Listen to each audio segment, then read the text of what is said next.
নমস্কার সকলকে, আমি নবনীতা। আর আজকে আমার এই উইন্টার গার্ডেন সিরিজের পার্ট 4 পার্ট 3তে আমি দেখিয়েছিলাম যে ছাদ বাগানের অর্ধেক রেলিংটা আমি গ্রো ব্যাগ দিয়ে ভর্তি করেছি, আর বাকি অর্ধেকটার মাটি আজকে রেডি করে ভর্তি করব।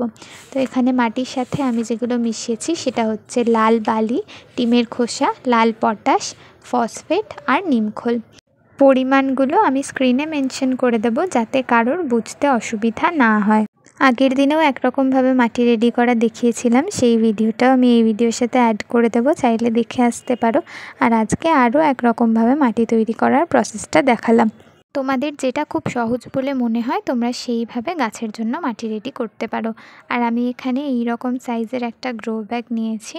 এই গ্রো ব্যাগগুলো ছাদের রেলিংয়ে, মানে আমাদের ছাদের যে রেলিং আছে ওই রেলিং অনুযায়ী খুব ভালো মতো বসে যায়। প্রথমেই আমি এতে সবজির খোসা ভরে দিয়েছি, আর মাটিটা ওপর দিকটা কিছুটা খালি রেখে মোটামুটি একটু ভর্তি করে নিয়েছি।